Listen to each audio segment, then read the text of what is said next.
নমস্কাৰ আজি আমি গণিতৰ নৱম শ্ৰেণীৰ 2.4 অনুশীলনী দুটামান প্ৰশ্ন সমাধান কৰিম আৰু এই অনুশীলনীৰ প্ৰশ্নকেইটা সমাধান কৰাৰ আগতে আমি উৎপাদক উপপাদ্যৰ বিষয়ে আমি অকণমান আলোচনা কৰিম। উৎপাদক উপপাদ্য মানে আন একো নহয়, যদি px বহুপদৰ x - a এটা উৎপাদক হয় তেতিয়াহলে pa সমান 0 হ'ব। pa মানে হৈছে x - a ৰ 0। ঠিক তেনেকৈ আকৌ এই কথাটো যদি আমি উল্টাকৈ কওঁ pa 0 হ'ব যদিহে x - a px ৰ এটা উৎপাদক হয়। এটাই কথা, সেই কথাটোকে আমি উলট পালটকৈ দুবাৰ কোৱা হৈছে। গতিকে এইটো বুজিবৰ কাৰণে আমি কিছুমান উদাহৰণ ল'ম বা প্ৰশ্নকেইটা সমাধান কৰিলে আমি এই উপপাদ্যটো বুজিবলৈ বেছি সহজ হ'ব। আৰু ইতিমধ্যে আমি ইয়াৰ শূন্য উলিওৱা কৰিছোঁ। তাৰপিছত ইয়াৰ পৰা আকৌ আমি এটা টোকা জানি লওঁ, নোট এটা জানি কৰি থ'ব লাগিব। px বহুপদক gx বহুপদৰে হৰণ কৰিলে যদি ভাগফল qx হয় আৰু ভাগশেষ যদি rx হয় তেন্তে px সমান gx into qx plus rx। এইটো আন একো নহয়, আমি আগতেই পূৰ্বৰ পৰা আমি কৰি আহিছো। যিকোনো হৰণৰ ক্ষেত্ৰত কি থাকে, ধাৰ্য থাকে, ভাজক থাকে আৰু ভাগফল থাকে। আমি যদি এটা হৰণ কৰি চাওঁ, যিকোনো এটা সংখ্যা যদি আমি 20ক হৰণ কৰোঁ, 20ক আমি যদি 6ৰে হৰণ কৰোঁ 6 3 18, এইটো কোৱা হয় ভাজক। এইটো কোৱা আমি ধাৰ্য, এইটো কোৱা হয় আমি ভাগফল আৰু এইটো কোৱা আমি ভাগশেষ। আৰু এই ভাজক ভাগফলৰ ভাগশেষৰ আমি কি পাইছিলো, আমি পাইছিলো যে ভাজ্য সমান ভাজক পূৰণ ভাগফল যোগ ভাগশেষ। এইটো আমি পূৰ্বৰ পৰা পাই আহিছো। গতিকে ভাজ্য সমান ভাজক পূৰণ ভাগফল যোগ ভাগশেষ। গতিকে এই ধাৰণাটো আমাৰ থাকিব লাগিব, লগতে আমাৰ যিটো উৎপাদক উপপাদ্যটো আমাৰ ধাৰণাটো থাকিব লাগিব। তেতিয়াহ'লে আমি এই 2.4 অনুশীলনীৰ প্ৰশ্নকেইটা অতি সহজতে সমাধান কৰিব পাৰিম। এতিয়া আমি অনুশীলনীলৈ যাওঁ। 2.4 অনুশীলনী যিকেইটা প্ৰশ্ন দিয়া আছিলে তাৰে আমি প্ৰথমতে 1 নম্বৰ এটা প্ৰশ্ন আমি সমাধান কৰোঁ। 1 নম্বৰ 1ত আমাক এটা শুদ্ধ উত্তৰ বাছিব দিছে। 1 নম্বৰ 1ত আমাক দিয়া আছে যে তলৰ কোনটো বহুপদৰ এটা উৎপাদক x + 1 তাক নিৰ্ণয় কৰা। ইয়াত আমাক চাৰিটা বহুপদ দিয়া আছে। সেই চাৰিটা বহুপদৰ কোনটো বহুপদ x + 1 এটা উৎপাদক হ'ব। গতিকে x + 1টো কি হ'ব, প্ৰথমতে আমি যিকেইটা বহুপদ দিয়া আছে আমি বহুপদ প্ৰথম 1 নম্বৰটো আমি কৰিছোঁ। 1 নম্বৰটো আমি ধৰা হ'ল যিটো আমাক বহুপদ দিয়া আছে সেইটো আমি px বুলি ধৰি ল'লো। আমাক দিয়া আছে x³ + x² + x + 1, এইটো আমাক দিয়া আছে। গতিকে আৰু লগতে আমাক কি দিয়া আছে, উৎপাদকটো প্ৰমাণ কৰিছে x + 1। x + 1ৰ শূন্য কি হ'ব এইটো আমি জানি থওঁ। x + 1 উৎপাদক হয় নহয় আমাক উলিয়াব দিছে। গতিকে x + 1ৰ শূন্য, যদি আমি শূন্য উলিয়াব লাগে তেতিয়াহ'লে x + 1 = 0 বা x হ'ব -1। গতিকে আমি x ৰ ঠাইত যদি -1টো বহুৱাই চাওঁ, এতিয়া আমি দেখিম যে -1³ + -1² + -1 x³ ৰ ঠাইত -1³ লিখিলো, x² ৰ ঠাইত -1² লিখিলো আৰু x ৰ ঠাইত -1 লিখিলো আৰু +1টো পূৰ্বৰে পৰা আছে ইয়াত। গতিকে এইখিনি উত্তৰটো উলিয়ালে হ'ব -1³ মানে হ'ব -1, -1² হ'ব +1, ঠিক তেনেকৈ +- -1 +1। গতিকে 1 - 1 0, 1 - 1 0, শূন্য পালোঁ। এনেকৈ আমি কি পালোঁ, যিহেতু xp - 1 = 0, অৰ্থাৎ আমাৰ যিটো উৎপাদক উপপাদ্য আছিলে সেই উপপাদ্য মতে আমি পাওঁ যে যদি p এর মানটো 0 হয় তেতিয়াহ'লে x - a এটা উৎপাদক হয়। গতিকে p - 1 = 0 হয়। গতিকে কি হ'ব, x + 1 যিটো আমাক দিয়া আছিলে x + 1 px ৰ এটা উৎপাদক হ'ব। px মানে হৈছে এই লাইনটো, এই যিটো বহুপদ দিছে px ৰ এটা উৎপাদক হ'ব। গতিকে আমাৰ চাৰিটা বহুপদ দিয়া আছিলে, a নম্বৰ, b নম্বৰ, 1 2 3 4টা দিয়া আছিলে। বাকী তিনিটা আমাৰ বহুপদ নহয়। আমাক সুধিছিলে যে তলৰ কোনটো বহুপদৰ x + 1 এটা উৎপাদক হয়। আমি 1 নম্বৰ কৰোঁতে গম পালো যে p - 1 = 0 পালো। গতিকে 1 নম্বৰটো উৎপাদক হ'লেই। গতিকে বাকী তিনিটা কি হ'ব, আমাৰ পৰিচয়ৰ প্ৰয়োজন নাই, বাকী তিনিটা উৎপাদক নহ'ব। আৰু বাকী তিনিটা যদি আমি কৰি চাওঁ, -1টো যদি প্ৰতিবাৰতে আমি বহাই চাওঁ 2 নম্বৰ ক্ষেত্ৰত, 3 নম্বৰ ক্ষেত্ৰত, 4 নম্বৰ ক্ষেত্ৰত, তেতিয়াহ'লে আমি ভাগশেষটো 0 নাপাম, যিকোনো এটা অখণ্ড সংখ্যা পাম। ইয়াৰ পিছত আমি 2 নম্বৰ সমাধান কৰিবলৈ যাওঁ। 2 নম্বৰ সমাধান কৰিব দিছে যে উৎপাদক উপপাদ্য ব্যৱহাৰ কৰি তলৰ প্ৰতিটো ক্ষেত্ৰত gx px ৰ এটা উৎপাদক হয় নে নহয় পৰীক্ষা কৰা। গতিকে যিটো আমি উৎপাদক উপপাদ্য পাইছিলো সেই উৎপাদক উপপাদ্য আৰু যিটো আমি হৰণৰ ক্ষেত্ৰত যিটো নিয়ম পাইছিলো, ভাজ্য সমান ভাজক পূৰণ ভাগফল যোগ ভাগশেষ সেই নিয়মটো ব্যৱহাৰ কৰি আমি এইকেইটা প্ৰশ্ন সমাধান কৰিব পাৰিম গতিকে প্ৰথমতে আমাক যিকেইটা দিয়া আছে সেইকেইটা লিখি লওঁ প্ৰথমতে আমাক দিয়া আছে px সমান দিয়া আছে এটা আমি ধৰিব নালাগে px সমান 2x³ + x² তাৰপিছত দিয়া আছে -2x -1 তাৰপিছত আমাক gx দিয়া আছে x + 1 gx দিয়া আছে x + 1 গতিকে আগৰ দৰে আমি x + 1 ৰ শূন্যটো উলাই ল'ব লাগিব x + 1 ৰ শূন্য উলালে কি হ'ব x + 1 ৰ শূন্য আগৰ দৰে x = -1 হ'ব x + 1 ৰ শূন্য উলাই ল'ব লাগিব উলাই ল'লে কি হ'ব x + 1 = 0 বা x = হ'ব -1 এটা আমি এই -1 টো আমি বহাই চাম আমাক উলিয়াব দিছিলে ভাগফল উৎপাদক হ'ব নহয় গতিকে ভাগশেষটো যদি আমাৰ শূন্য হয় তেতিয়াহ'লে উৎপাদক হ'ব এতিয়া আমি ধৰি লওঁ যেটো আমাৰ শূন্য পাইছিলো x + 1 ৰ শূন্যটো পাইছিলো -1 গতিকে আমি বহাইছো 2 * -1³ + -1² -2 * -1 অৰ্থাৎ x³ অৰ্থাৎ -1³ লিখিলো x² অৰ্থাৎ -1² লিখিলো x অৰ্থাৎ -1 লিখিলো এখিনি আমি এটা সৰল কৰো সৰল কৰিলে কিমান হয় 2 * -1³ মানে হ'ব -1 ঠিক তেনেকে প্লাস -1² মানে হ'ব +1 -1 আছে +2 -1 ঠিক তেনেকে এখিনি যদি কৰো +- -2 +1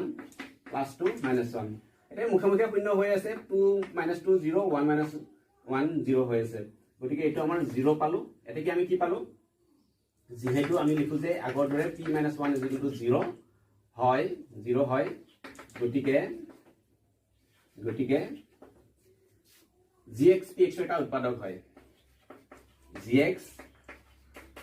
px ৰ এটা উৎপাদক হয় গতিকে অতি সহজ যদি আমাৰ ভাগশেষ যেটো আমাৰ ভাগশেষ শূন্য হয় তেতিয়াহ'লে আমি তাৰ উৎপাদক হ'ব আৰু যদি ভাগশেষ নহয় শূন্য নহয় তেতিয়াহ'লে আমি কি লিখিম যেটো ইয়াৰ শূন্য নহয় গতিকে আমি =0 বুলি লিখিম তেতিয়াহ'লে কি হ'ব ই তাৰ শূন্য নহব গতিকে আৰু আমি কৰি চাও একে ধৰণে তেতিয়াহ'লে বুজা সহজ হ'ব আমাৰ px টো এবাৰ বেলেগ দিয়া আছে বেলেগ আন এটা ৰাখি দিয়া আছে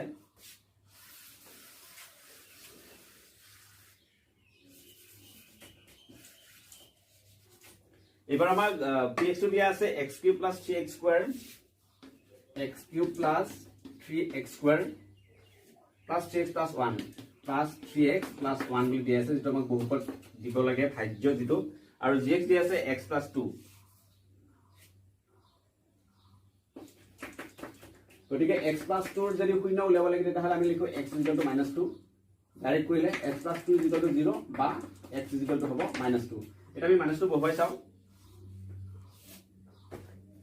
এটাকে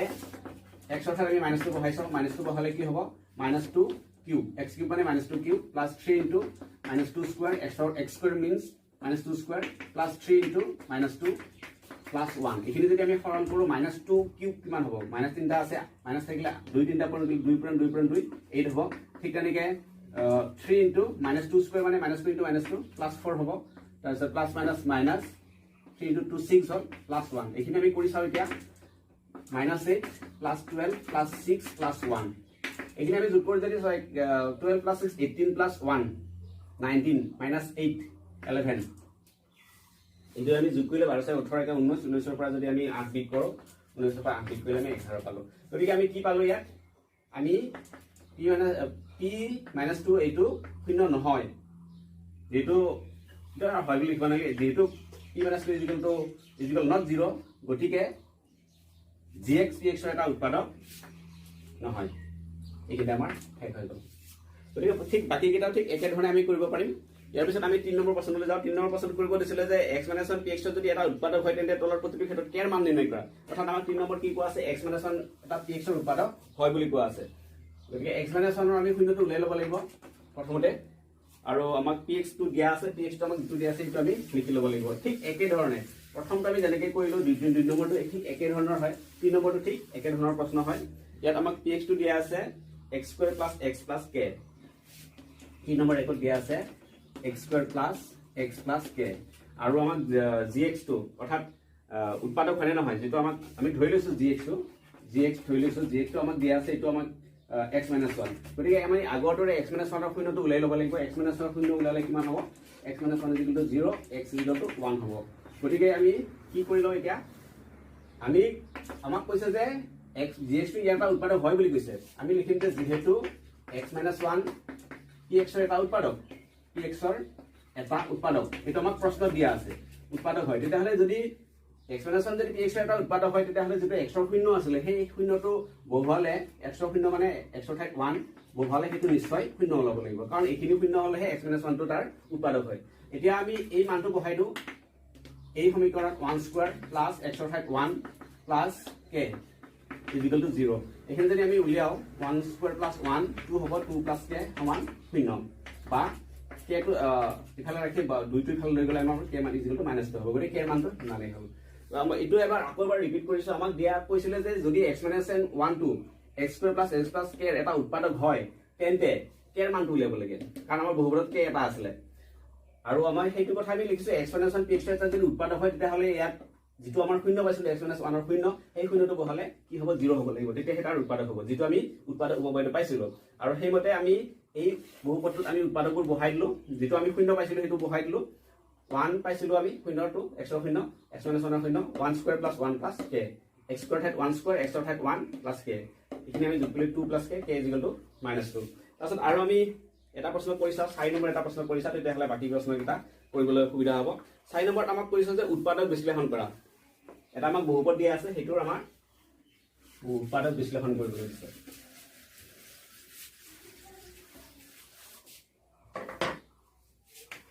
4 নম্বৰ 1 আমাক উৎপাদক কৰিব দিছে 12x উৎপাদক বিশ্লেষণ কৰিব দিছে 12x স্কয়াৰ - 7x + 1 এইটো এনে ধৰণৰ আমি উৎপাদক বিশ্লেষণ ইতিমধ্যে অষ্টম শ্ৰেণীটো কৰি আহিছো আগৰ একেই নিয়ম আমাৰ প্ৰথমতে এই x স্কয়াৰ সহক আৰু যেটো ধ্ৰুৱক পদটো পূৰণ কৰি ল'ব লাগিব এইটো 12 * 12 12 উৎপাদক কিটা আমি জানিব লাগিব 12 উৎপাদক মুখে মুখে কৰিব লাগিলে 12 * 12 তাৰপিছত 6 * 12 বা 7 * 12 অথবা আমি এনেকৈ কৰিব পাৰো 12 উৎপাদক ল'ব লাগিলে 2 6 * 12 2 3 * 6 এতিয়া আমি ইয়াৰ পৰা কি কৰিব লাগিব এজোৰ উৎপাদক উলিয়াব লাগিব যিকোনো এজোৰ উৎপাদক আমি তিনিজোৰ উৎপাদক আছে 12 উৎপাদক আমি তিনিজোৰ উলাই ল'ব পাৰো তাৰ পৰা যিকোনো এজোৰ উৎপাদক উলিয়াব লাগিব যিজোৰ উৎপাদক যোগ কৰিলে 7 হ'ব লাগিব গতিকে আমি ইয়াৰ পৰা চাই দেখা পাও যে এই জোৰ উৎপাদক 4 * 12 অৰ্থাৎ 4 * 12 এই জোৰ উৎপাদক যোগ কৰিলে কি হয় 7 হয় গতিকে আমি সেটুকে লিখো 12x স্কয়াৰ 4 + 3 গতিকে এটো মিলিব লাগিব আৰু এটো যোগ যদি থাকে উৎপাদকটা যোগ কৰিলে এটো মাজৰ মধ্যপদটো হ'ব লাগিব ঠিক তেনেকৈ বিগ থাকিলে এটো বিগ কৰিলে এটো পদটো মিলিব লাগিব গতিকে এটো এখিনি আমি সৰল কৰি গলে আমি বাকিখিনি পাম 12x স্কয়াৰ - 4 * x 4x ঋণাত্মক ধনাত্মক ঋণাত্মক হ'ব 3 * x 3x + 1 এতিয়া আমি ইয়াৰ পৰা কমন ল'ব লাগে 4 এটা কম সাধাৰণ উৎপাদক আছে 4 * 3 * 12 4 * 4 4 টো কমন ল'লো লগতে x ও তাৰ সাধাৰণ উৎপাদক হিচাপত আছে গতিকে 4x কমন ল'লো 4 * 3 * 12 আৰু x কৰি গলে x স্কয়াৰ হ'ব -1 4x * 3x 12x square 4x * 1 4x ইয়াৰ পৰা দেখা দেখো উৎপাদক নাই যদি এটা এটা উৎপাদক থাকিব গতিকে একটো আমি এটা উৎপাদক হিচাপত ল'লো সাধাৰণ উৎপাদক গতিকে 1 * 3x 3x হ'ব আৰু এটো প্লাস থকা কাৰণ এটো মাইনাস লিখিব লাগিব মাইনাস মাইনাস প্লাস হ'ব 1 লিখিলো 1 * -1 + 1 হ'ব এতিয়া আমাৰ কমন আহিলে 3x - 1 3x - 1 কমন আহিলে 3x - 1 হল ঠিক তেনেকৈ 4x - 1 হল অৰ্থাৎ এই দুটা পদ পূৰণ কৰিলে আমি এই বহুপদটো পাম ধন্যবাদ